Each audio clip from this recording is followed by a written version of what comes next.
diapositiva breve, nomás, corta, nomás, distinta, pero aquí te van a llevar que se llama multiplicación de números. ¿Por qué?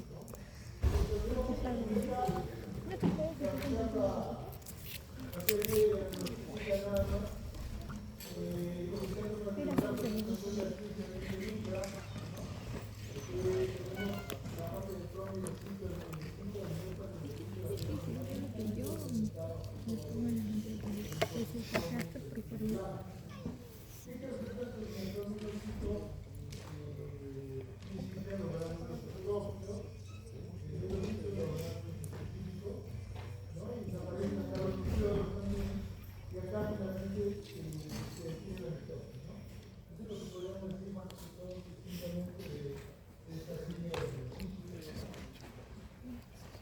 Los linfocitos son de dos tipos, ¿no? Los granulocitos, o sea, aquellos que tienen gránulos en su citoplasma, son básicamente los necrófilos, eosinófilos, basófilos, y los agranulocitos que carecen de estos gránulos, que son básicamente linfocitos.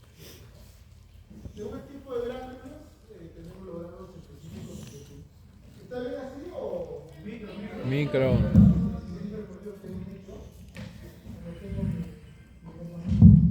Entonces siempre dirán que hay dos tipos de gránulos, los específicos o secundarios que aparecen en la fase del linfocito y los primarios, los neurófilos que aparecen en la fase del promielocito, ¿no? Entonces básicamente eso, ambos tipos de gránulos emiten o eliminan sustancias que sirven para la defensa del organismo, ¿no? Ambos. Vamos ahora con los neutrófilos. Los neutrófilos tienen entre 10 y 14 micras de diámetro. Más o menos tienen una vida media de 6 a 8 horas. Tienen un núcleo multilobulado. El número de lóbulos guarda relación con la edad del neutrófilo, ¿no? Para más o menos mirar esto de la edad de los neutrófilos, utiliza el conteo de Arnett, ¿no? Y básicamente lo que ustedes van a escuchar durante la clínica, muchas veces dirección a la izquierda y dirección a la derecha en menor grado, ¿no? Entonces, cuando uno habla de dirección a la izquierda, se está refiriendo a la población joven de los neutrófilos, ¿no? Y una dirección a la derecha es una población vieja. Más o menos entre el 45% de los neutrófilos están en una edad adecuada. La edad adecuada son 3 lóbulos, ¿no? El 20% constituye más o menos de una población senescente de que tienen 4 o 5 lóbulos, pues ya están en la etapa final de este, y el resto, más o menos el 35% tienen menos de 3 lóbulos que están en una etapa joven, ¿no? Esa es más o menos la proporción.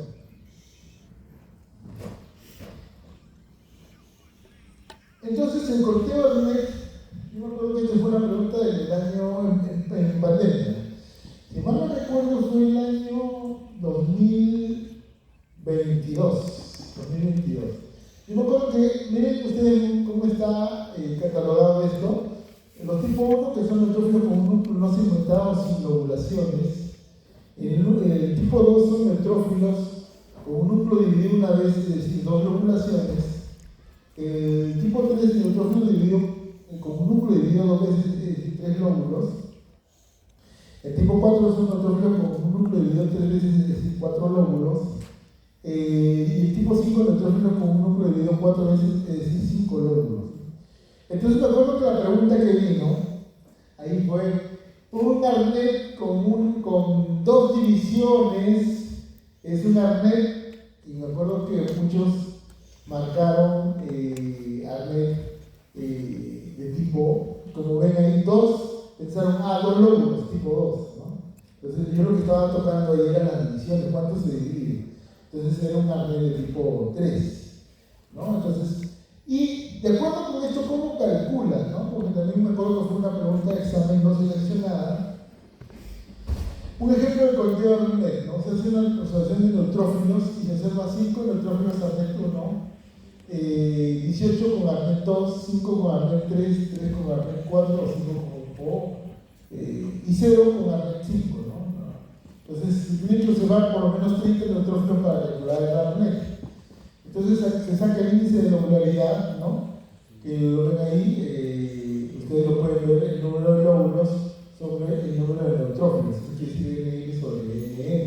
Entonces, tú sacas ahí, y viene todo el juego para el cálculo, y sale 68 lóbulos en total, ¿no? Entonces 68 entre 30, 2,26. O sea, si hablamos, tiene una población joven en relación a la edad de madurez, ¿no?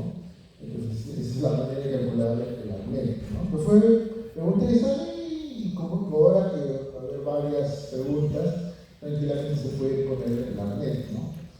Entonces, el total de neutrófilos que existe en la sangre, solo el 50% se encuentra en la circulación de un momento determinado. El resto se encuentra marginado o secuestrado. La marginación es lo que permite tener una reserva, ¿no? Entonces, por cada neutrófilo que se encuentra en la circulación existen cerca de 100 neutrófilos maduros dentro de la médula ósea. Entonces, estos neutrófilos almacenados van a ingresar al torrente sanguíneo por estimulación con cortisol o algún factor inductor de los granulocitos, ¿no? Entonces el incremento puede ocurrir de tres formas, ¿no? Por utilización de neutrófilos marginados o secuestrados. ¿Quiénes que ocasionan esto, no? O sea, ocasiona pues el ejercicio intenso, los corticoides y la adrenalina, ¿no? Las catecolaminas, son lo que ocasionan esta demarginación, por así decirlo, ¿no? Esto constituye una leucocitosis transitoria. Y hablamos de leucocitosis transitoria porque, en buena cuenta, los neutrófilos son el grupo mayor de glóbulos blancos. O sea, pero cuando uno habla de leucocitosis, prácticamente es una neutrofilia. Y cuando habla de una leucopenia, es una neutropenia. O sea, leucopenia es una neutropenia. ¿Por qué? Porque es el número mayor que hay, ¿no? Liberación de neutrófilos almacenados en la médula ósea, otro mecanismo, y estimulación de la producción de neutrófilos por la médula ósea. Esos son tres mecanismos, ¿no? Entonces, en buena cuenta, los gránulos neutrofílicos, como hemos visto en la parte introductoria, son de dos tipos, ¿no? Azurófilos que existen en otro tipo de granulocitos en general, ¿no? Los específicos que son propios de este elemento forma. Los granulos azurófilos se liberan al interior de las vacuolas fagocíticas. El contenido incluye la amida peroxidasa, que lo que va a hacer es formar el hipoclorito a partir de sodio, y va a formar el peróxido de hidrógeno, que se forma de las reacciones Redox, ¿no? Y la defensina. Bueno, el color, la aminoperoxidasa del color verde característico de las secreciones pus, ¿no? Y las defensinas, que son proteínas catiónicas, ¿no? Básicamente, cuando uno habla de lo que es el mecanismo de defensa de los neutrófilos, uno habla de la fagocitosis. Pero ahorita a los que tienen las clases del año pasado van a ver la marcada diferencia que hay con esta clase, porque he introducido conceptos nuevos. Entonces, cuando uno habla de la fagocitosis básicamente es que se engulle la partícula, ¿no? Y a veces la partícula es tan grande que no puede ser, recluida en un solo espacio y es extruida hacia el medio tisular que lo alberga. Finalmente esto da reacciones, por ejemplo con la elastasa, que puede dañar el tejido adyacente, ¿no? Y por ejemplo eso ocurre muchas veces en enfermedades como el colágeno, como la artritis reumatoidea. Entonces, y los granulos específicos que se liberan en su mayoría hacia el espacio extracelular. El constituyente principal de granulos es la unión de la proteína de hierro, que es la apoliptoferrina. Simplemente priva el hierro a las bacterias y estos obviamente no pueden crecer, ¿no? Y la verdad de los granulos específicos contiene moléculas de integrina, ¿no? Entonces, ahorita vamos a ver qué moléculas de integrina son las que están ahí. El conteo leucocitario, antes de esto, o sea, veamos que hay una leucocitosis en el recién nacido, más o menos del orden de 25.000, que progresivamente va disminuyendo. La gestante también tiene una leucocitosis que puede incluso aumentar hasta el tercer trimestre. Otros ejemplos de leucocitosis fisiológica, por ejemplo, es el ejercicio extenuante que hemos hablado. La persona que hace un ejercicio no habitual, él va a tener una leucocitosis por una demarginación. Generalmente la leucocitosis puede haber, de acuerdo con el ritmo circadiano de los corticoides, puede haber una leucocitosis de tipo vespertino, una marea vespertina de leucocitos con el transcurrir del día. Entonces, esas son, digamos, acotaciones fisiológicas que uno tiene que tener en cuenta al momento de interpretar una leucocitosis, ¿no? En buena cuenta, la leucocitosis, generalmente, como hemos hablado, es mayormente por los neutrófilos, entonces una neutrofilia. Principalmente la leucocitosis es de tipo infeccioso. Tipo infeccioso, ¿no? Por bacterias, principalmente, ¿no? Que tienen una invasión tisular, una sepsis, ¿no? Y la leucopenia puede venir, que es la parte, digamos, también que tienen que tener en consideración en la clínica, por ejemplo, puede venir también por bacterias, la fiebre tifoidea, virus, los virus pueden dar las fibras de hepatitis, ¿no? El SARS-CoV-2, por ejemplo, también da la leucopenia, ¿no? La anemia plástica, ¿no? La anemia plástica, o sea, una baja producción de glóbulos rojos puede dar también leucopenia. Leucocitosis y leucopenia son los espectros que van a ver ustedes en la clínica y siempre es bueno que lo tengan en cuenta. Tenemos un cuadro acá que te habla básicamente de los valores, grosso modo, de la serie, ¿no? Una leucocitosis en el borde de 4.000 a 5.000 hasta 10.000 por laboratorio. Estos valores y los valores que yo muestro en cada clase son valores referenciales de un autor en específico. A la hora de interpretar ustedes sus valores de elementos formes, ustedes tienen que tener en cuenta el laboratorio de su centro hospitalario, de su clínica, su policlínico, su posta, lo que sea. O sea, lo importante es que tú interpretes el valor a la baja o a la alta, ¿no? O sea, dependiendo del valor que tú tengas de tu laboratorio, de lo que censa, ¿no?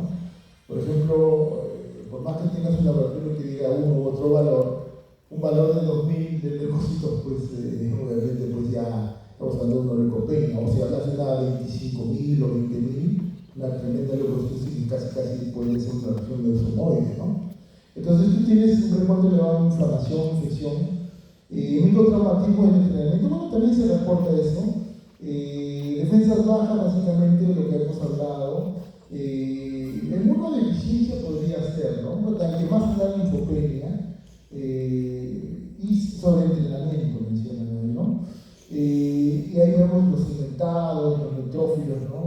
Generalmente anemia perniciosa, hipersegmentación, ¿no? El reporte de niveles de infección bacteriana, quemaduras, los neutrófilos, lo que hablamos de infección bacteriana, quemaduras, estrés, ¿no? Que generalmente da elevación. Y a diferencia de lo que van a ver con esos neutrófilos. Y el déficit de vitamina B12, al respecto de la vitamina plástica, y así tienen todas estas características y yo creo que sería ocioso mencionarlos, así que lo dejo para su lectura, ¿no? Y esto básicamente, a las funciones del neutrófilo, básicamente una diapositiva que recurrentemente ustedes la han visto en mis clases. Por cierto, esta clase les comento que después de 2019 se hace presencial. Si recuerdan mis exalumnos, nunca llegamos a la tercera clase, porque solamente nos daban 2 días. Y estas clases eran siempre por plataforma, ¿no? Después de 2019 fue la última vez, porque la de 2023 fue un repaso, nada más, ¿no? Probablemente no fue una clase. Entonces, por eso es que tenemos que poner cositas nuevas, ¿no? Entonces, ahorita vienen las cositas nuevas, ¿no? A las clases. Quimiotaxis, marginación, activación, diapédesis, dice que se debe decir diapédesis, ¿no? O sea, no diapédesis como dice la mayoría de libros, fagocitosis y estallido respiratorio. Básicamente, entonces, ya para que no las diapositivas hemos resumido simplemente para que yo hable de las funciones, las anteriores diapositivas estaba detallado. Básicamente la quimiotaxis que está ahí es simplemente que el leucocito es atraído a una una superficie como en un endotelio dañado, ¿no? ¿Quién lo atrae? Lo atraen pues partículas quimioatrayentes. Partículas quimioatrayentes que pueden ser, por ejemplo, los famosos Toll receptors, ¿no? Que ustedes pueden haber visto en algunos artículos, ¿no? Pueden ser leucotrienos, factores del complemento, proteínas del complemento, ¿no? Los C4, ¿no? Pueden ser también productos de la secreción de gránulos plaquetarios, ¿no? El factor planetario 4, el factor de crecimiento de iodo de plaquetas, todo eso lo va a quimioatraer. Puede ser también producto de las células cebadas. Todo eso puede dar la quimiotaxis, ¿no? Entonces simplemente es atraído, ¿no? Luego viene la marginación. O sea, la marginación es esto de acá, que el leucocito se pega al endotelio y comienza a robar, el robamiento, ¿no? Entonces la marginación generalmente ocurre en una vélula postcapilar. Ustedes que los que ya han llevado nefro, recuerden el capilar, ¿no? El lado arterial, el lado venoso, todo eso. Realmente en el lado venoso ocurre el desplazamiento y la marginación con el rodamiento. Entonces, este rodamiento está vinculado con selectinas. Las selectinas que están acá, acuérdense cuando hablábamos de la coagulación y hablamos que estos señores de acá podrían portar factor tisular, ¿no? Entonces, en buena cuenta los neutrófilos no solamente tienen una función defensiva, los neutrófilos también tienen funciones como angiogénicos, son angiogénicos, tienen que ver con la coagulación, o sea, son elementos trombogénicos, y obviamente lo más resaltante es su función defensiva, ¿no? Entonces acá es marginado y la unión, sobre todo por selectinas, hace que finalmente haya un rodamiento a nivel de la glándula capilar. Ahora, ¿por qué si hay una marginación? Yo acabo de mencionar que la rodilla se encuentra marginado. ¿Por qué ocurre esto? Porque simplemente pues, las selectinas hay en todo lado. Hay en todo lado, en toda la circulación. Pero es más frecuente que tú lo encuentres en un sitio de inflamación, de lesión, de noxa. Por eso es que predominantemente, igual, el tejido sano o lesionado va a haber una marginación. Lo tienes que demarginar para que haya leucocitosis y todo eso.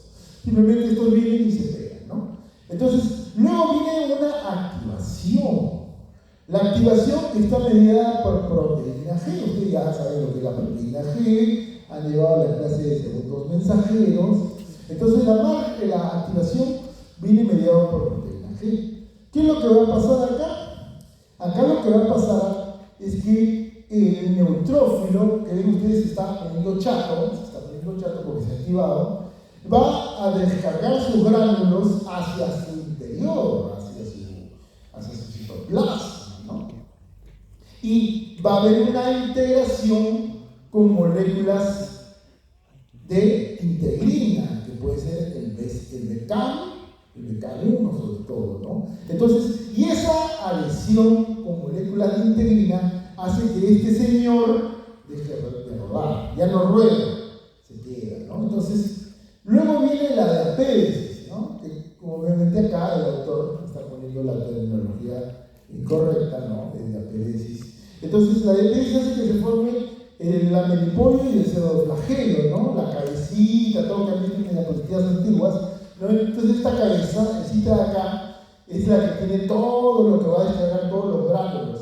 Y esta cola que son los pseudoflagelos. Entonces, se mete simplemente por soluciones de continuidad, por estas uniones y siguiendo el valor, el sitio de atracción de la molécula quimioatrayente, ¿no? Viene la fagocitosis, ¿no? La fagocitosis, que no es otra cosa que el evento final, podríamos decir, pero acá falta el estallido respiratorio, que ahorita lo vamos a ver, el elemento final.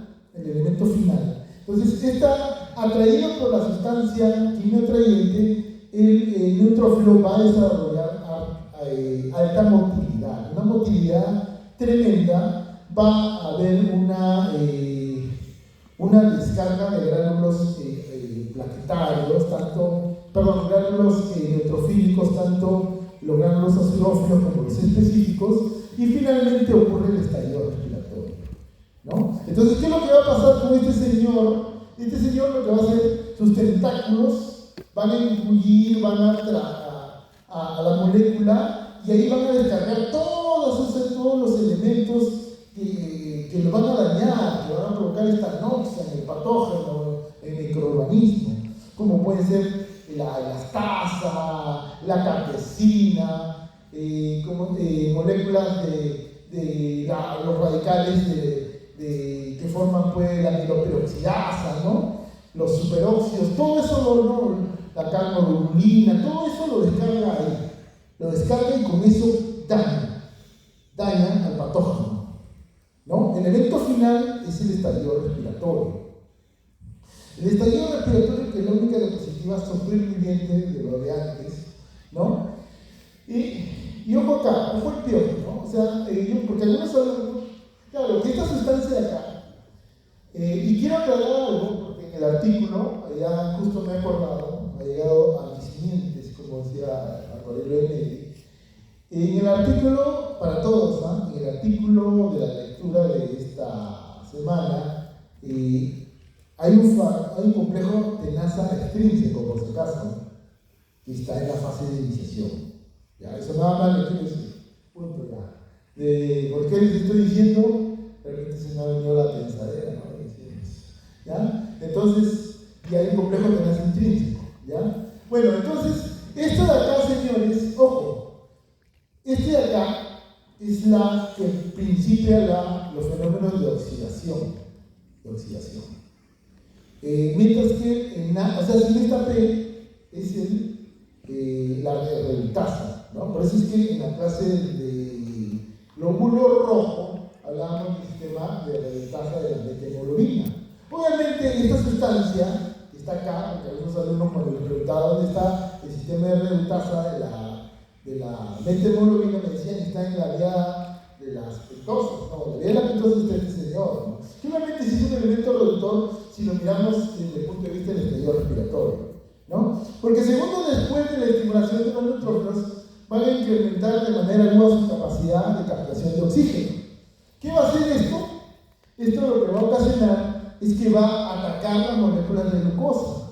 Y las moléculas de glucosa van a formar, por vía de la, de esta sustancia, se van a convertir posteriormente en el fosfato de glicotiamina de hidroclórico hidrógeno, ¿no?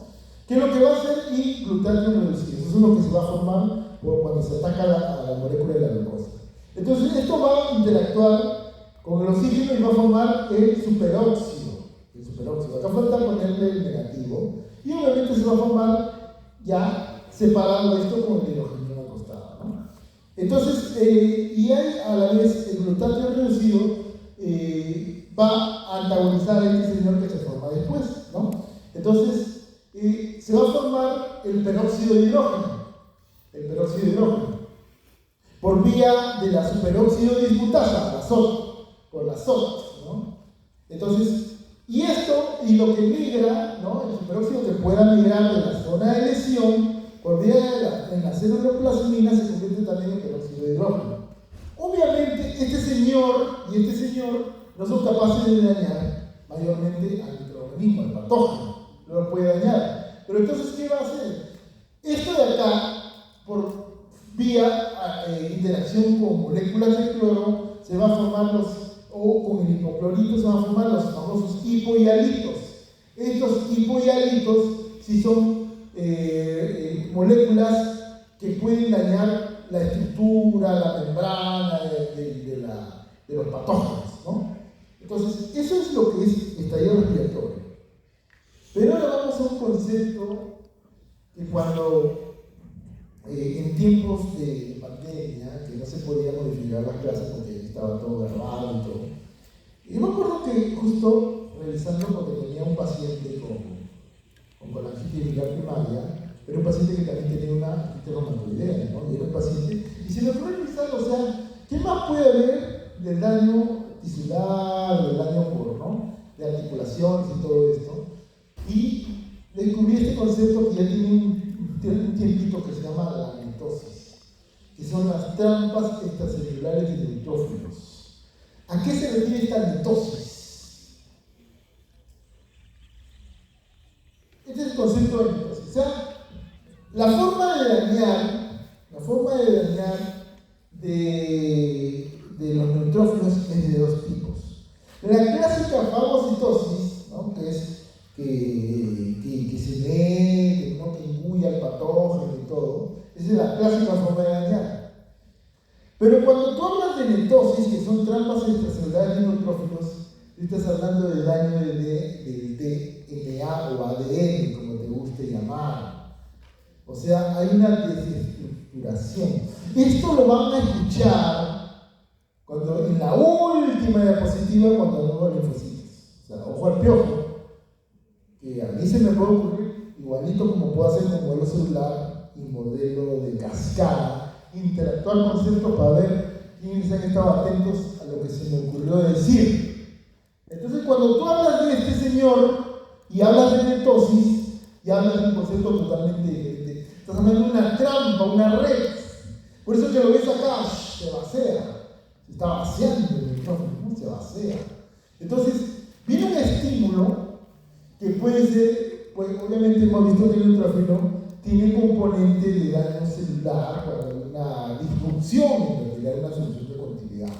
Entonces, puede haber citoquinas, sobre todo la interleuquina 8.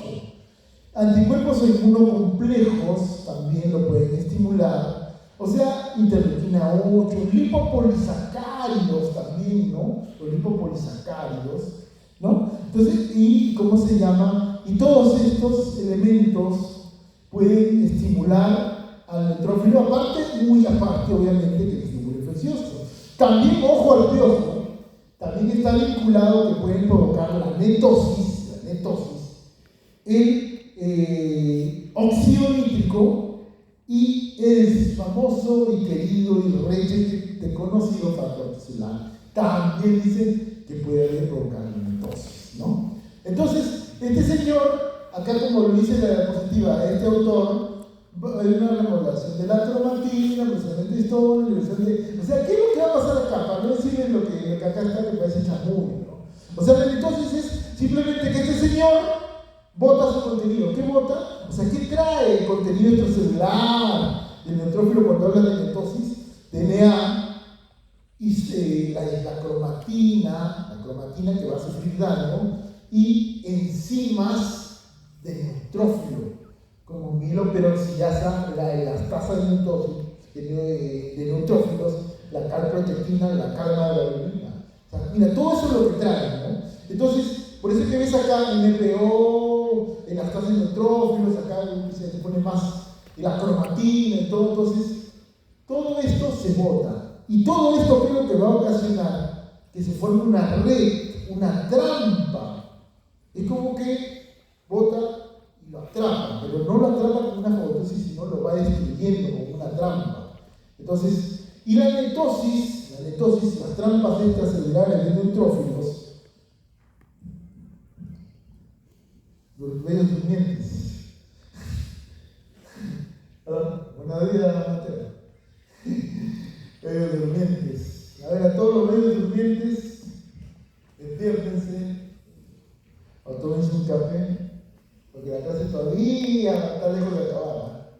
Está lejos de acabar. Entonces, quiero cambiarlo. Ya. Entonces, acá lo tienen. La netosis es de dos tipos: NOx-O dependiente y NOx-DO independiente. Este señor, ¿quién es? El que han visto en el estallido, el fosfato de nicotilamina y nucleótido hidrógeno. Es este señor. Por eso es que se vincula con el estallido de radicales intrafagosomales. Ojo, fagosoma, no fagocitosis, intrafagosomales. Entonces, este señor le dice a su yunta, a la elastasa de neutrófilos: oye, vamos a dañar por la netosis. ¿Y esto qué va a ocurrir? O sea, en buena cuenta, señores y señoritas, la netosis es un daño de cromatina, o sea, un daño de ADN. La cromatina se daña con proteínas antimicrobianas o antiinflamatorias. Hay una desestructuración de la cromatina y esta desestructuración de la cromatina entra en contacto con sustancias bacterianas del patógeno y se forma la red. Eso es lo que es la netosis. Y es de dos tipos, como ven acá: independiente y dependiente de radicales libres, en buena cuenta, murió la flor. Entonces, hay un procesamiento y degradación de las proteínas histonas por estos radicales libres y hay una desconcentración de la cromatina. Y esto se llama la netosis suicida. Es un kamikaze. Se vuelve un kamikaze en el neutrófilo. Entonces, este kamikaze provoca la netosis suicida. Ojo, pestaña y ceja. Una cosa es necrosis y otra cosa es apoptosis. Porque apoptosis lo van a escuchar en la última diapositiva. La necrosis, simplemente la necrosis celular, es simplemente una muerte de la célula que no está programada. Simplemente la célula se vuelve vieja, pierde estructura de membrana, de glicocal, muere. La apoptosis es una muerte celular programada. Una muerte programada por un daño estructural y una serie de ataques de algunos elementos y que finalmente lo remueven de la circulación porque es deletérea. Y la netosis, que simplemente es el daño por proteínas histonas desestructuradas que descargan sus granos y daña tanto a la célula, la mata, como al mismo neutrófilo. Por eso dicen suicida. Muere el neutrófilo y muere la célula. Se acabó. Y la netosis independiente depende de la proteína arginina de aminasa. Pues esta es una proteína especial que va a ir al núcleo, y va a haber una hipercitrulización de las histonas. Entonces, va a haber una descondensación. ¿Qué va a hacer? Va a ser un cambio conformacional, una descondensación de las histonas con las proteínas granulares, y esto que va a ocasionar, finalmente va a ocasionar que vierta su contenido con la trampa, con la red que se formó. Pero acá no muere, ¿no? Es independiente del nóxido. En buena cuenta, es el mismo mecanismo para dañar. Ahora, ¿quién lo para a este señor? Obviamente, el que no para la netosis es lo que determina el daño de tejidos en enfermedades del colágeno, ¿no? Ese es el postulado, pero esta revisión de acá es justamente por daño de fibras de colágeno, de toda la artritis reumatoidea, o enfermedades como la espondilitis anquilosante, todo. Entonces, por eso es esta revisión. Es solamente la parte final del artículo, que es un artículo, un tremendo artículo, porque habla del mecanismo de la netosis y daño en enfermedades de colágeno. Pero esta es la parte importante que si quieres ustedes, ¿no? Entonces, ¿quién lo frena? Lo tiene que frenar, lo frena básicamente la interleuquina 8 y una sustancia que se llama la resolvina 1. Eso lo frena, la resolvina 1, ¿no? Y también lo puede frenar el mismo fagocito. Ojo al piojo. O sea, el fagocito también lo ve y ¿sabes qué? ¡Fam! Me lo traga. Se lo traga, ¿no? ¿Y quién le avisa? O sea, obviamente pues el fagocito lo interpreta como una noxa, como un patógeno, y digiere la netosis, lo paga. Entonces, también se dice que las lipoproteínas de baja densidad de tipo 1, que son receptores de los fagocitos, ¿no? Pueden frenar esto, ¿no? Y también el principal frenador de la netosis es ese que ven ahí, las DNAsas. Las DNAsas son los que frenan la netosis.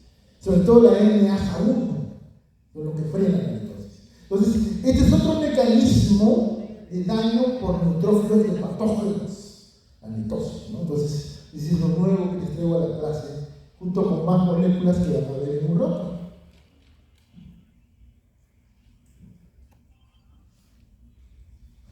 Vamos a la parte de los eosinófilos. Básicamente, ya están las diapositivas antes, contienen un núcleo biloculado y granulosos grandes, ¿no? Se encuentran distribuidos en el compartimento vascular en que existe una reserva vaginal y una circulante, ¿no? Tiene una vida media de 8 horas, ¿no? Por cada eosinófilo existen más o menos 100 más o menos tejidos, en especial piel y en las mucosas de las vías respiratorias, digestivas y genitourinarias. Entonces, este señor también tiene que ir a donde le llaman, oye, ven, intentamos. Y acá viene esta diapositiva para decirnos qué ha pasado con este señor, ¿no?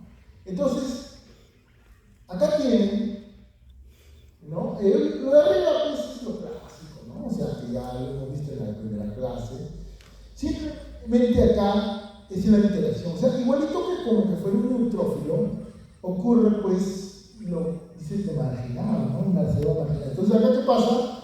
Hay un rodamiento, ¿no? El rodamiento. Y acá entra la PC-lectina, ¿no? O sea, esto es común, ojo, también a los leucocitos en general. Y la glicoproteína 1, ligando de las selectinas, entra a trabajar acá, ¿no? Entonces, ¡pum! Distinopea, ¿no? La selectina, ¿no? Lo que vimos también en la función de neutrófilo, la selectina. Y acá viene el BICAN, que es una molécula de lesión vascular endotelial de tipo 1, y esta es que es el BLA tipo 1, que es una integrina llamada alfa 4 beta 1, ¿no?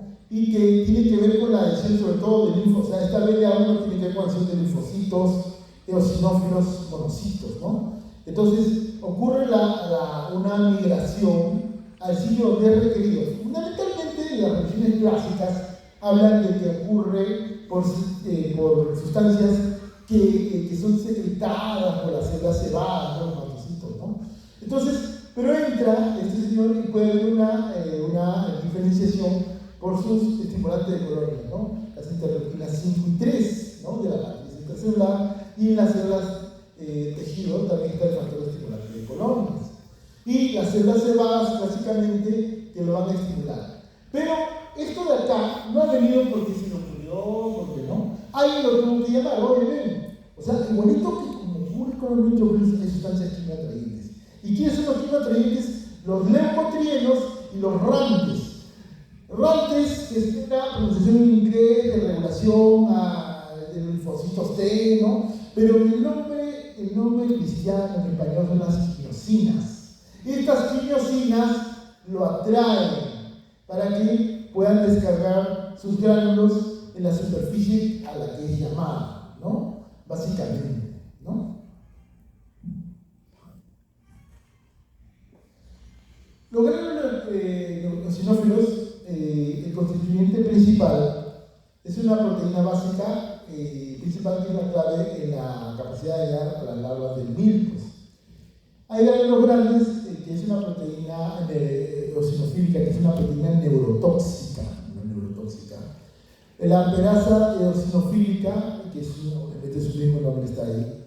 Y hay gránulos pequeños que tienen anisopatasa B. La anisopatasa B antagoniza y inhibe los leucotrienos, lo que han visto en la gráfica previa.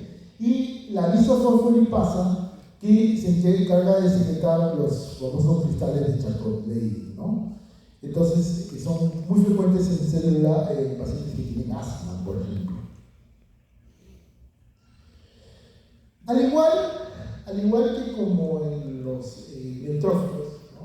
Buena cuenta los leucocitos, existe la eosinofilia y la eosinopenia, ¿no? Por ejemplo, en la eosinofilia, o sea, mejor dicho, en el ritmo normal de una persona, hay una marginación, o sea, una disminución del conteo de los eosinófilos con los glucocorticoides, ¿no? Los glucocorticoides. Y el ritmo circadiano de los glucocorticoides tiene un ritmo a la inversa, ¿no? del ritmo circadiano, ¿no? Es mayor, digamos, menor en la mañana a partir de las 8 y es cerca a la medianoche aumenta, ¿no? En buena cuenta, vamos a tener acá dos aspectos, ¿no? La eosinofilia, que va a venir ojo, el estrés también está reportado que baja eosinófilos, ¿no? Entonces, el estrés, ¿no? Entonces, la eosinofilia te viene en las enfermedades alérgicas, ¿no? El asma, por ejemplo. Puede venir en infecciones por parásitos, ¿no? Principalmente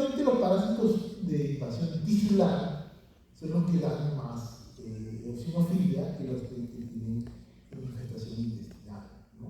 Te pueden venir y puedes tener esos espectros, ¿no? De las enfermedades alérgicas. Enfermedades dermatológicas, los eczemas, o la dermatitis atópica, los eczemas, también pueden dar eosinofilia, ¿no? O sea, todo lo que tiene que ver con fenómeno alérgico. Y la eosinopenia, que obviamente puede venir con corticoides. O sea, acá podemos hablar de la enfermedad de Cushing, que es un hipercortisolismo, por ejemplo, en el estrés, ¿no? Entonces, esos son los aspectos que tienes que tener en cuenta. Vamos a hablar de basófilos, ¿no? Los basófilos tienen un núcleo que se tiene con menos intensidad que el neutrófilo. En ocasiones contiene más de 2 lóbulos, ¿no? Solamente permanecen en la sangre unas horas, ¿no? Después se desplazan a los tejidos, ¿no? Fundamentalmente su destino es incierto, ¿no? De dónde van los basófilos, pero sí básicamente tienen en su membrana refrigeradores para la función FC del globulina E.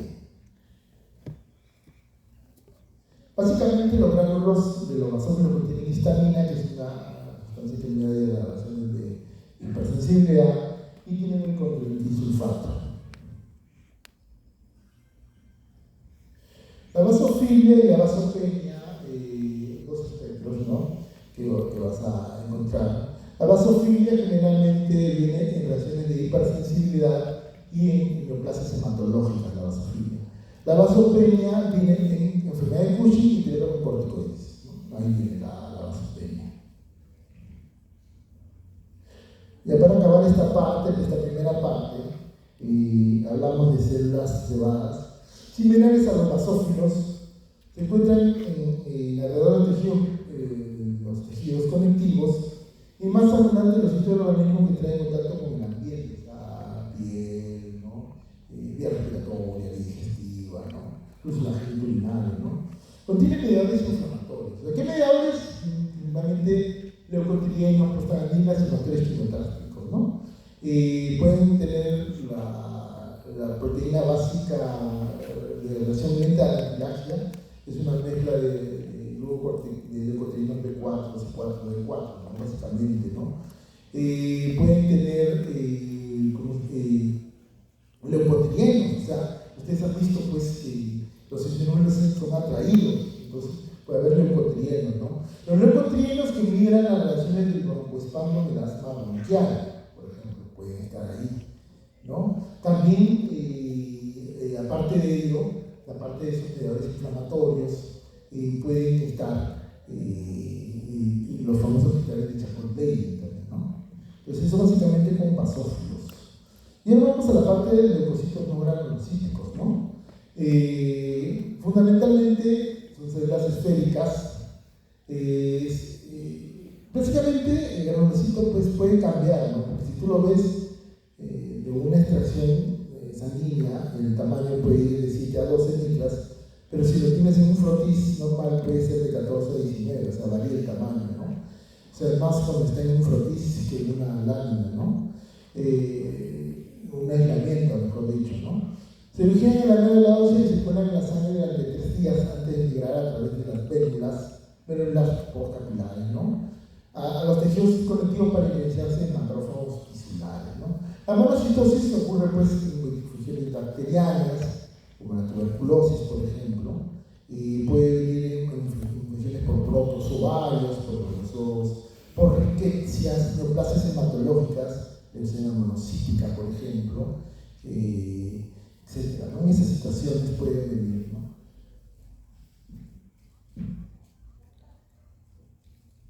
Básicamente, este es un recordaris de lo que es el sistema reticulo endotelial, ¿no? Básicamente, ¿qué incluía, no?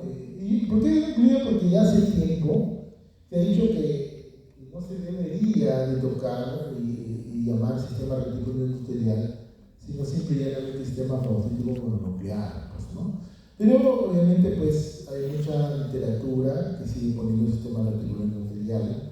¿Por qué? Porque básicamente captaban visiones supravitales como la Entonces, que se suponía tenía función fagocítica. O sea, se llamaba retículo porque podía captar las células reticulares de los endotelios esplénicos, ¿no? Del vaso, ¿no? Fibroblastos, ¿no? Pero más tarde se vio que en realidad estas células tenían una función fagocitaria débil. O sea, no era, se pensaba que si lo captaba, tenía una buena función fagocítica. Entonces, el sistema reticular endotelial debería de no tomarse como tal, sino hablar de fagocítico mononuclear, ¿no? ¿Y qué incluía las células del retículo del vaso y los ganglios linfáticos? Las células de movimiento de los sinusoides linfáticos y sanguíneos de los ganglios linfáticos, vaso de hígado, los monocitos y los macrófagos tisulares, ¿no? Entonces, por esa razón, ya el sistema retículo endotelial debería quedar para siempre en un olvido y solamente hablar del sistema fagocítico mononuclear, ¿no? Obviamente, los macrófagos tisulares se establecen en distintas ubicaciones estratégicas en el organismo constituyendo el sistema de macrófagos tisulares, ¿no?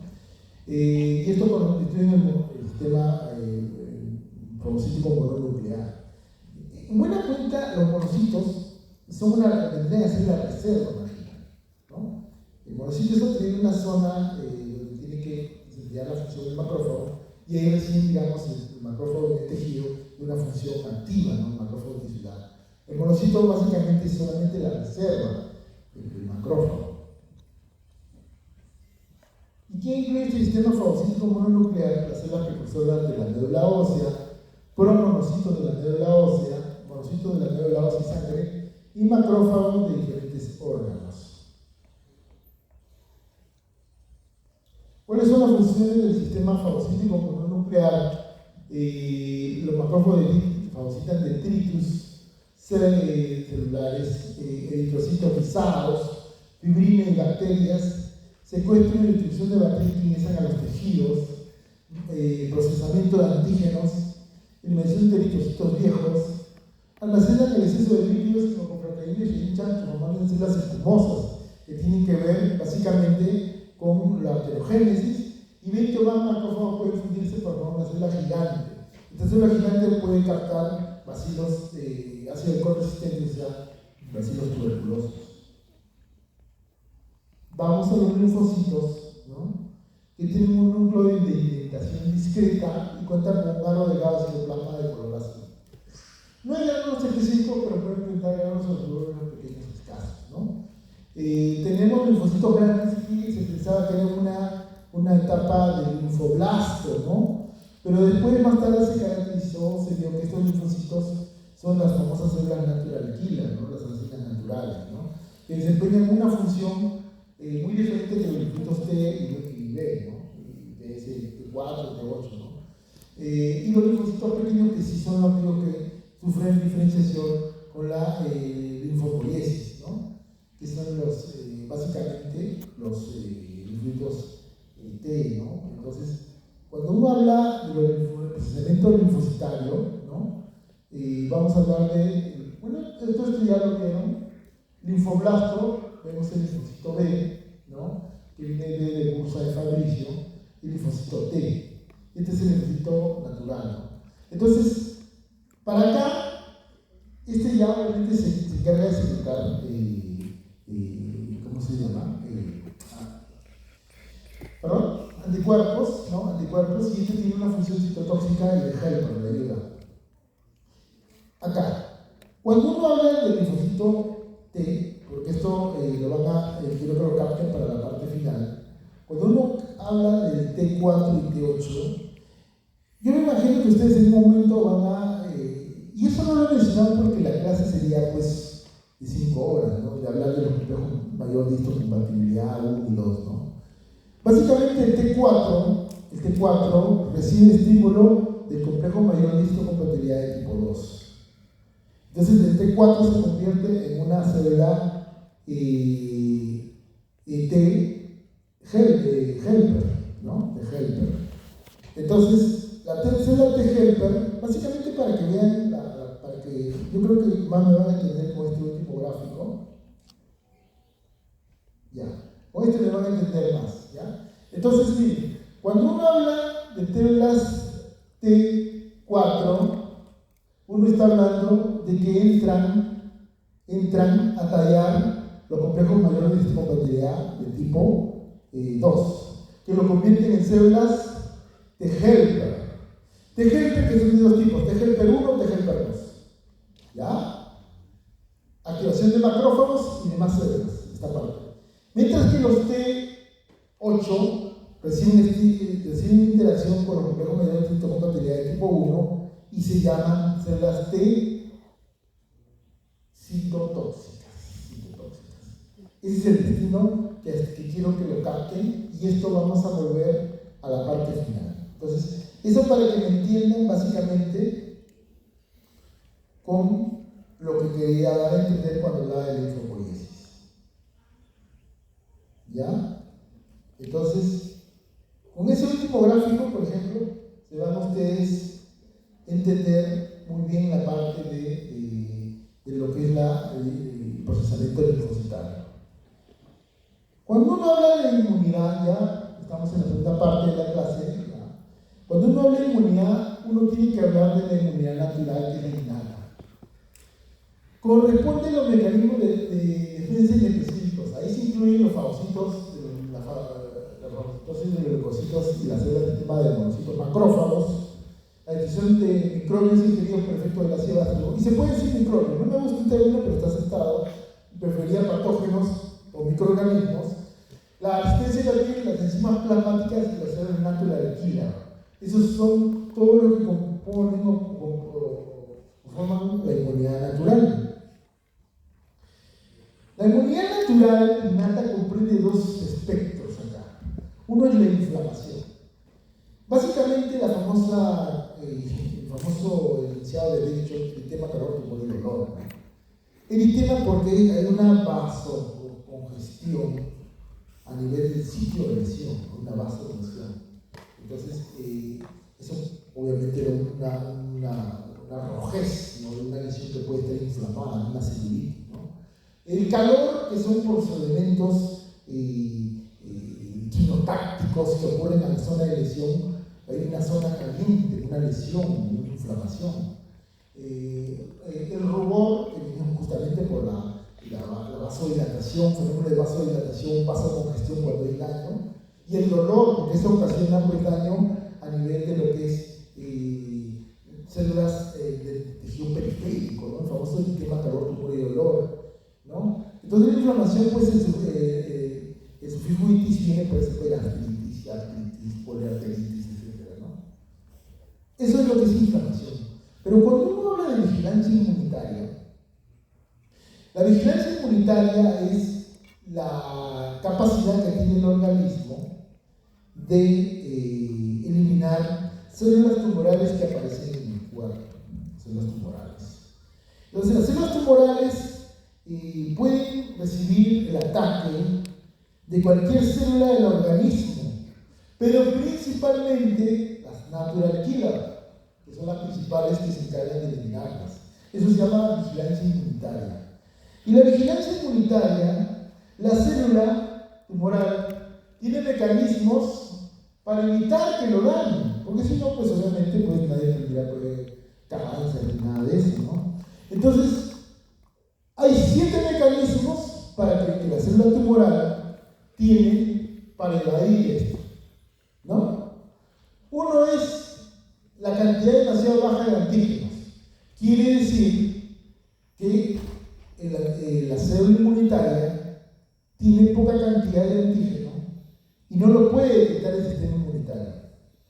No lo puede detectar. Entonces, y cuando ya hay una buena capacidad de respuesta, ya hay mucha proliferación de células tumorales. ¿Cómo se llama este fenómeno? Igualito que todo lo que están viendo de acá, el escape. El escape, ¿no? O sea, muchos escapadores en el grupo, ¿no? Hay muchos escapadores que se van al baño, entonces está el escape, ¿no? El fenómeno del escape, son todos los escapadores. ¿Qué puede ser? De repente son más moscas, ¿no? Pierden o internalizan sus antígenos, ¿no? Simplemente lo esconden, ¿no? Lo ponen en la cartera, todo, ¿no? Para que no lo vean. Entonces no lo detecten si tienen inmunológico.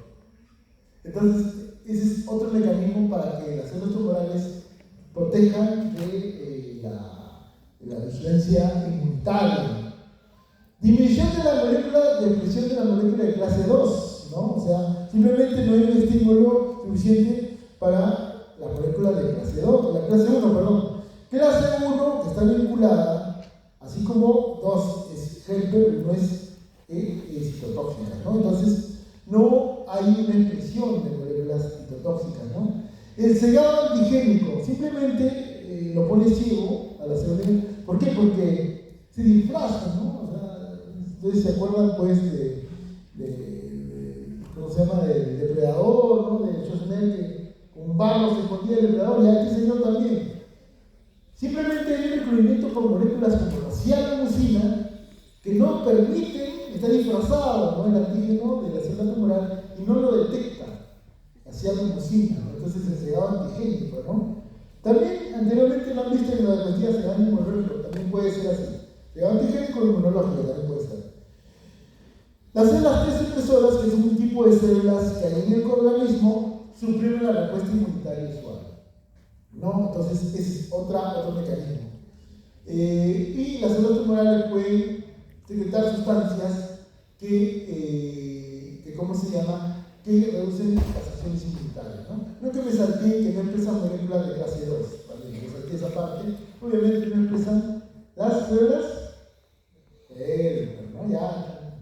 Entonces, vean todos los mecanismos. Yo sé que esta clase es la más pesada de todas, porque creo que si habían durmientes como tiene la vida hoy, creo que la mayoría, ¿no? Pero aunque no lo crean, esta clase hace muchas veces la diferencia en el examen. Porque como es pesada, la mayoría caen las preguntas que dicen son tan sencillas, y sobre todo que hay conceptos nuevos, ¿ah? Yo puedo preguntar en moléculas de adhesión, todo ahorita, tranquilamente, porque necesito material para preguntar, ¿no? Entonces, inmunidad adquirida. Para el otro año, por ejemplo, de repente vamos a poner mecanismos moleculares de cada cegado, de todo eso, ¿no? O para otros externamente, ¿no?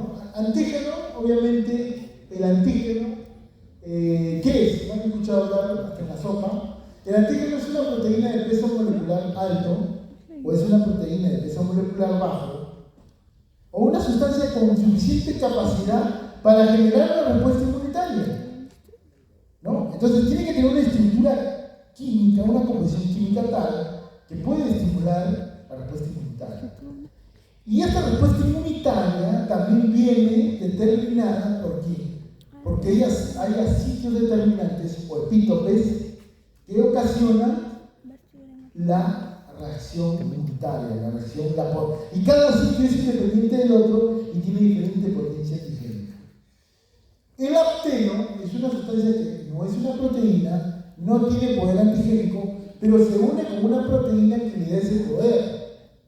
Entonces, la unión es la que propicia la respuesta inmunitaria, ¿no? Entonces, muchas veces la respuesta inmunitaria ya viene más por la fracción acteno que por la proteína de unión, ¿no? Porque ya ocasionó una respuesta, ¿no? Entonces, el acteno tranquilamente puede ser una sustancia no usual o no proteica, pero con la proteína se vuelve de este carácter antigénico. Dos conceptos: la inmunidad activa, la inmunidad que tú has tenido cuando has entrado en contacto con una nox, un patógeno, y la pasiva, que es simplemente por el paso de anticuerpos, ¿no? Cuando veo este cuadrito de acá, siempre me llama al recuerdo cuando estábamos en la pandemia, ¿no? Entonces, y justamente siempre había el porqué, ¿no? De la respuesta primaria, y sobre todo las partes que van a seguir acá, ¿no? Dos respuestas, primaria y secundaria, ¿no? Tú estás en contacto con el antígeno, ¿no? Entonces, va a haber una respuesta primero a inmunoglobulina M que puede demorar entre 4 días y 4 semanas responder. Pero al momento que responde, que es al sexto día, puede estar elevado ya a partir del sexto día y hasta los 3 meses el título de anticuerpos de inmunoglobulina M. Es la primera inmunoglobulina que se secreta en la respuesta primaria. Entonces, el contacto siguiente, obviamente a la par se va secretando también la inmunoglobulina G, que es la inmunoglobulina ya protectora, ¿no? Después, el contacto con una segunda, nuevamente con el antígeno, genera una respuesta. Primero ocurre una caída de anticuerpos inicial. O sea, la exposición secundaria del antígeno hace que caigan los anticuerpos. Y esto obviamente, después, al segundo o al tercer día, presenta una elevación marcada de anticuerpos, sobre todo inmunoglobulina G, que puede ser ya un pico a los 7 a 14 días. O sea, la respuesta secundaria ocurre, uno, en menor tiempo de exposición, dos, título más alto y dosis menor del antígeno. Son 3 características que tiene la respuesta secundaria. Y esto ocasiona la famosa respuesta ya a inmunoglobulina G, ¿no? Entonces yo le decía, ¿no?, que esto me hace recordar mucho al COVID-19, porque no sé si ustedes se acuerdan que cuando había la vacuna, que las vacunas tienen que evocar una respuesta secundaria. Las vacunas evocan una respuesta secundaria, no evocan una respuesta primaria.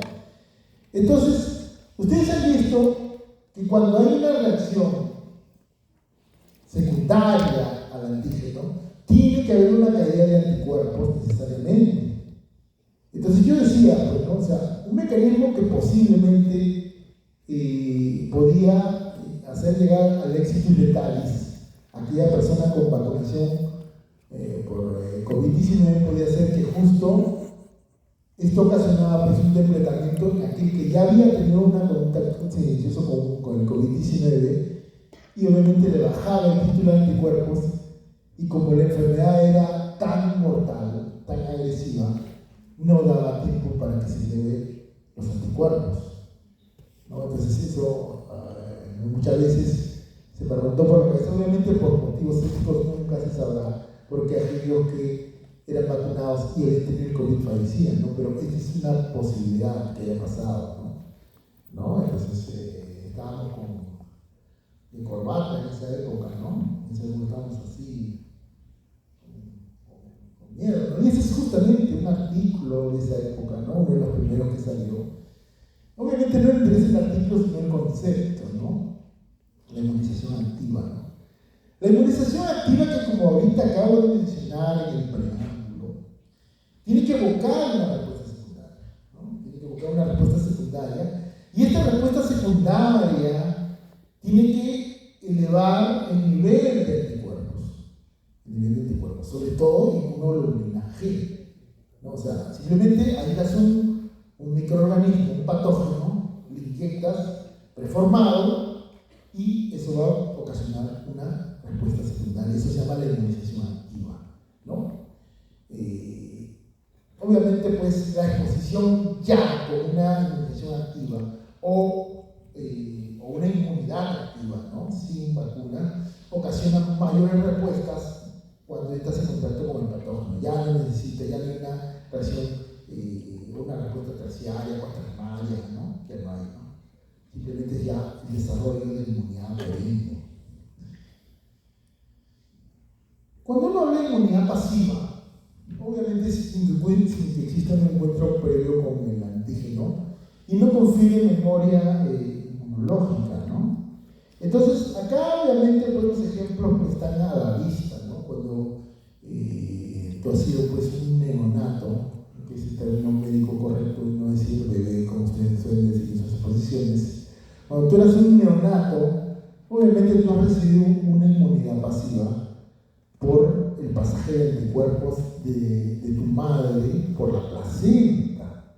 Y obviamente cuando has hecho el acto de mamá, ¿no?, el amamantamiento, por el calostro te han pasado anticuerpos también, pues, ¿no? Entonces, esos son dos ejemplos de inmunidad pasiva. Obviamente están pasando anticuerpos, no están pasando antígenos. O sea, la característica fundamental es que no da memoria inmunológica, ¿no? Y esta es otra foto de esa época, ¿no? el famoso plasma recombinante, ¿no? ¿A cuántos héroes de bata blanca hemos visto con este suelito que ven ahí del plasma recombinante del paciente COVID-19? Obviamente, pues, esa foto es verídica, ¿no? De esa época. Y obviamente, pues, el principio era la inmunidad pasiva, ¿no? Obviamente en esa época, ustedes veían, pues, las noticias, era, pues, ensayo de error, los tratamientos, ¿no? Entonces, se recuperaba un paciente de COVID-19 y se hacía una plasmaféresis, ¿no? Así como hay plaquetaféresis, se recolectaba el plasma y en ella iban los anticuerpos del paciente convaleciente y eso se transfería, ¿no? al paciente con COVID-19 activo. Obviamente le estaban pasando, ¿no?, anticuerpos para neutralizar al patógeno, ¿no? Pero obviamente, pues, no formaba respuesta secundaria ni primaria y no había memoria inmunológica, ¿no? Era simplemente recuperar el estado de salud, ¿no? Recuerdos de esa época. Bueno, ya viendo otro tema, tolerancia inmunitaria, ¿no? La tolerancia inmunitaria, señores, es algo lo que se va, sobre todo lo que se van a dedicar a las enfermedades autoinmunitarias, ¿no? De repente, pues, acá puede haber un reumatólogo, un inmunólogo en potencia, ¿no? Entonces, la tolerancia inmunitaria es como su nombre dice, tolerancia, ¿no? Así como tú eres tolerante con tu flaco, con tu gila, ¿no? Porque te saca los cachos, así. Igualito, ¿no? O sea, el sistema inmunitario también tiene tolerancia, ¿no? La tolera, ¿no? Entonces, así como te tolera a ti tu gila, ¿sí? Este sistema también tiene que tolerar, ¿no? Entonces, porque si no, pues estaríamos, pues, continuamente siendo atacados por el propio organismo, ¿no? Entonces, la tolerancia inmunitaria no ocurre porque no hay una buena respuesta del sistema inmunológico. Ocurre simplemente porque es una respuesta a un tejido, organismo, etc., al que de ordinario no debería de responder, ¿no? Tiene dos fases, una acción, una inducción, una acción inductora de tolerancia y una segunda que tiene que ver con baja respuesta por la detectación de clones específicas, ¿no? Entonces, la tolerancia inmunitaria obviamente es lo que nos protege de las enfermedades autoinmunes, ¿no? Tolerancia de zona alta o parálisis inmunitaria que ocurre con dosis altas del antígeno, ¿no? Y con una respuesta alta, y la tolerancia de zona baja que con dosis bajas, ¿no? Infradosis, tanto de la respuesta como antigénica, ¿no? Puede ser que los antígenos no tengan agregados y simplemente por eso no respondan, ¿no? Y más fácil después del nacimiento, ¿no? Obviamente, pues, el recién nacido no va a tener tolerancia inmunitaria, ¿no? Entonces, la tolerancia al efecto es importante. Obviamente, pues, estamos hablando de que tu organismo, ¿no? No tiene que tener daño por noxias ajenas, exógenas, externas. Obviamente una mujer que quede embarazada, el feto no es propio, ¿no? El feto es uno que se ha creado, ¿sí? O sea, no ha podido pasar por las fases de tolerancia inmunitaria. Igual que con el esperma del varón, que está aislado, ¿no? Cuando han visto, yo imagino que ustedes han visto, pues, ya lo que he llevado, ginecofisiología, han hablado de la función eréctil, ¿no? De la espermatogénesis, la retetesis y todo, la barrera de manto testicular, aísla los espermatozoides, ¿no? Entonces, eso, ahora vamos a ver por qué se forman las enfermedades inmunitarias, ¿no? Entonces, ¿qué es lo que va a pasar? La placenta resiste al ataque inmunológico. Cuando se implanta el trofoblasto, pierde zonas receptoras de complejo mayor de histocompatibilidad. Murió la flor. Murió la flor. No lo puede atacar el sistema inmunitario. O hay un recubrimiento mucoproteico en la zona de implantación. tampoco responde, se acabó. Los anticuerpos maternos son absorbidos por la placenta, por eso no puede haber pasaje de la circulación materna a la fetal, y no hay ataque, está ahí el fetal. Y el papel de la alfa-fetoproteína y la progesterona tienen un carácter de una acción inmunosupresora. Son tres mecanismos que protegen al producto de la gestación, ¿no? Pero, lamentablemente, hay las enfermedades autoinmunitarias, lamentablemente, ¿no? En mi campo, mi segunda especialidad, que es gastroenterología, hasta la sopa, hepatitis autoinmune con la fístula primaria, hasta la sopa. En las revisiones de cuál es la causa del daño de los colangiocitos, de los hepatocitos, ¿no? Entonces, viene a ser un caso fallido. Y estas generalmente están vinculadas a tolerancia de zona alta, ¿no? ¿Qué es lo que va a pasar acá? Lo que hablábamos, autoantígeno secuestrado que no hay contacto con una clona correspondiente. Cuando te hace si es que hubiera una ruptura de la barrera hematotesticular, los espermatozoides se forman después de que ya pasó el fenómeno de tolerancia. Entonces puede haber anticuerpos contra los espermatozoides y eso provoca un daño por anticuerpos. Pero básicamente, por ejemplo, cuando hay una lesión ocular, las proteínas del cristalino pueden provocar anticuerpos, porque el cristalino también está aislado. Entonces, no hay contacto con una clona, porque para formar anticuerpos tiene que haber un depletamiento de clonas. Entonces, este es un mecanismo, ¿no? Simplemente, el otro es una reacción cruzada. En mi campo, la reacción cruzada que hay para el Helicobacter pylori y Plaquetopenia, por ejemplo, que era una de las diapositivas que tenía en mi clase de Plaquetopenia. O sea, para ustedes que no se relacionen tanto con la gastroenterología, la fiebre reumática, ¿no? La fiebre reumática simplemente hay una reacción con las proteínas, ¿no?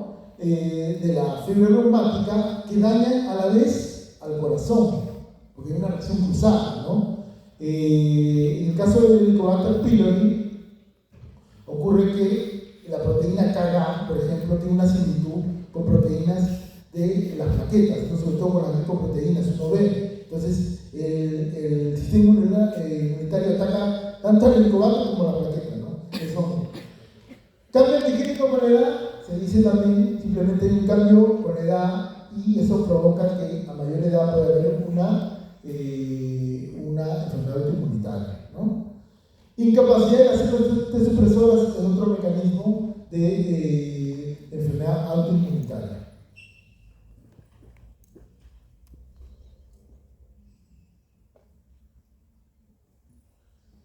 Ya vamos acabando para la gente que está con una cara de sueño. Tipo 1, la anafilaxia, degradación de células cebadas, desencadenada por antígenos que inducen una respuesta a inmunoglobulina E. El tipo 2 es una citotoxicidad mediada por anticuerpos. Tipo 3, trastorno por complejos inmunes. Los complejos de anticuerpos se encuentran en tejidos normales y se fijan al complemento. El tipo 4 es una hipersensibilidad de tipo tardío. Difiere de lo demás porque no se encuentra mediada por anticuerpos sino por macrófagos. Y doble hipersensibilidad comienza después de varias horas, ¿no?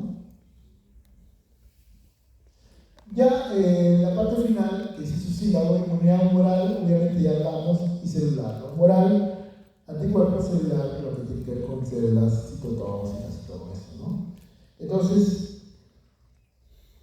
inmunoglobulina para tocar básicamente, yo sabía que esta altura de todos estarían bostezando, así que ya, bueno, que esté acá.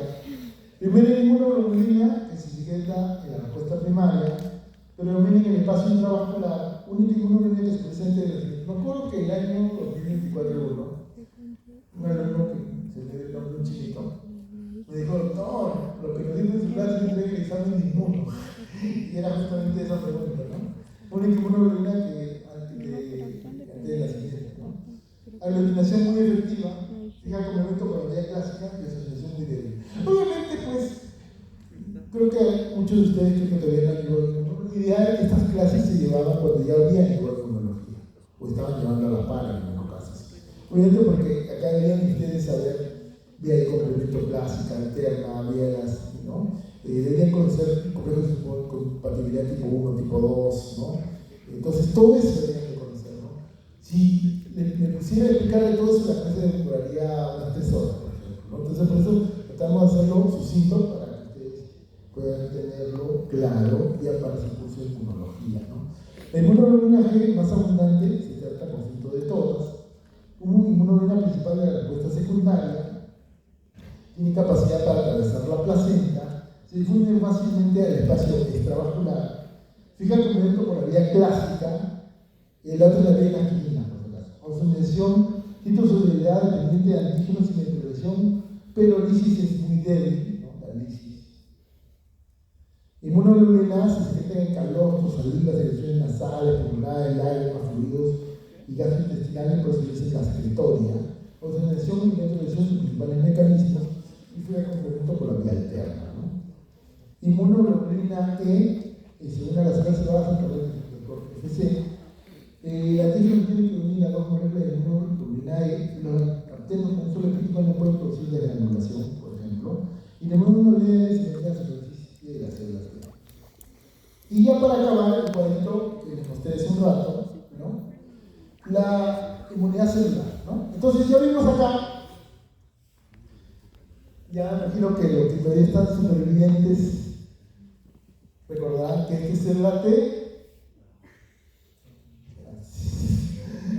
Todo lo que es muerte, citotóxica, ¿no? Todo lo que es activación, helper, ¿ya? A los supervivientes. Me hace un rato, no hemos hablado y ya se olvidaron todos.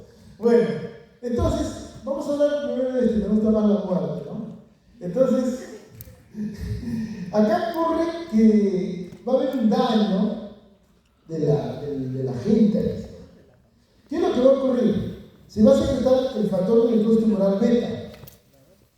El factor de necrosis tumoral beta lo que va a ocasionar es elevar el nivel de calcio. Se menciona, ojo al piojo, que este calcio lo que va a ocasionar es daño del ADN del patógeno. Y esto va a dar una disrupción, un daño, una muerte, una desestructuración del elemento patogénico. Y eso va a provocar su muerte. Puede haber un mecanismo, miren, mucha similitud, pero acá se llama apoptosis. Acá. Miren la similitud con la netosis. Hay otro mecanismo que es por medio del FAS. El FAS ligando ocasiona la muerte celular igual que esto, ¿no? Otra es que secrete perforinas. Las perforinas, como su nombre lo dice, producen una disrupción, también producto o mediado por calcio, lo cual hace como una perforación de la membrana patogénica y eso desestabiliza la estructura del patógeno y obviamente ocurre la muerte, ¿no? Entonces, esos son los mecanismos de lo que es las T citotóxicas. Y las T helper, que son de 2 tipos, helper 1 y helper 2, ¿no? La helper 1 secretan 3 tipos de citoquinas, ¿no? La interleuquina